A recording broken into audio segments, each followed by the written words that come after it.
جابر رضی اللہ عنہ روایت تی صحیح مسلم کی دے وَدَخَلَ رسول اللہ صلی اللہ علیہ وسلم علی السائب پیغمبر صلی اللہ علیہ وسلم دیو زنانه بیمار پرسیل ورگلے و داگینو مو السائب دے کنیتو ادین او مسئلہ ثابت شوا چی دیو زنانه عیادتم کولیشی چی کل پکی د فتنی یره نی او د پردی لحاظ ساتلی کیگی نو تپوس کولی شي هیڅ حرج پکې نشتی لکه اوس یو زنانه ده داسې ووایو چې د تره ښځه ده د ماما ښځه ده د رور ښځه ده ته خو دوی په محارمو کې نه یې که او بیمار شوي تا ته پته ولګي وایي زمونږ ترا خزه بیمار ده او ورلی تپوس لا او تپوسو کی او دی کی ده فتنی یرنی او ده شریط په حدودو کی دننا نکی سحرج نشتی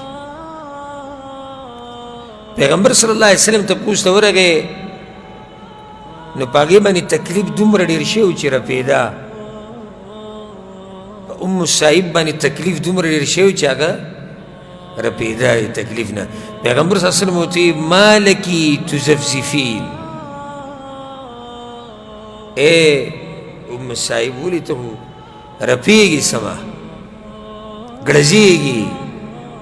سی چلے ترہ بری ورتیوی چی الحمى لا بارک اللہ فیها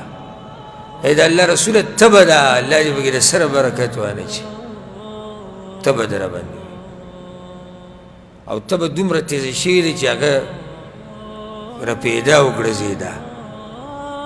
پیغمبر صلی الله علیه وسلم لا تسب الحمى وایي ته به بسې بدې ردې مه وایه بیماریانو به څوک بدې ردې نه وایي فإنها تذهب خطايا بني آدم كما يذهب الكير خبث الحديد دا تبا دیو انسان گناه داسی ختمی گناهونا لکه څنګه چې بنی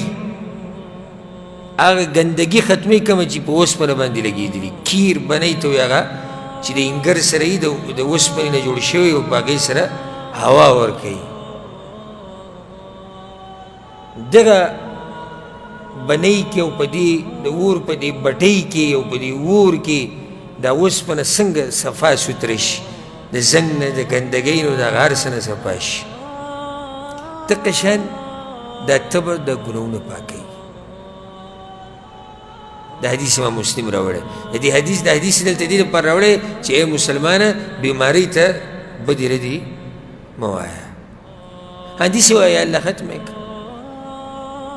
داسې وایه خو بیمارۍ ته کنځلې کول او بیمارۍ ته بدې ردې ویل او بعض والعیاذ بالله تقدیر پسې خبرې کوي دا د مسلمان شان نه دی صبر به کوې په هر حال